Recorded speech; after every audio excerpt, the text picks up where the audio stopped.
this house let down Honorable Segirinya. He was denied bail. We raised those concerns. The presiding officers told us those are matters of court. We said, but the man is sick. Eventually, he was granted bail. He was rearrested outside prisons. We brought the matter here, Right Honorable Speaker.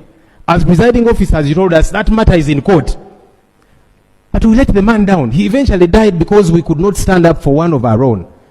Right Honorable Speaker, are we waiting for you to announce to us that Dr. Kizza Besigye, former, because he was in the Constituent Assembly, former minister and all these different things, then you tell us to stand up, observe a moment of silence, to pay tribute to him?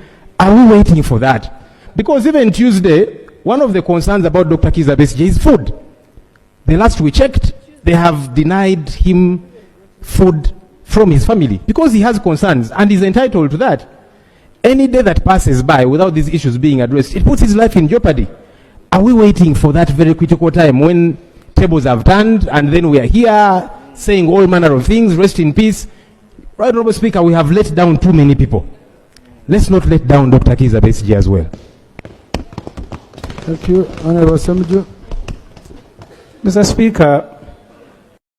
Yes, Njewere Ssenyonyi avuddeyo n'akaira Parliament naddala Speaker atwala akakiiko kano ak'eggwanga atwala House n'amugamba nti nno luli twasirika okusirika kwaffe era kye twasasulwamu twakiraba nti twafiirwa Honorable Muhammad Segirinya olw'ensonga ez'okusaagirira lwa nsonga nti nno akakiiko kano kalemererwa okuyimirirawo ku lwa Segirinya kubanga Segirinya yasaba beyiro ng'ali mu kkomera nga mulwadde agenda afune treatment n'akakiiko kano kennyini kaamumma okumuwa beyiro okusobola okufuna obujjanjabi.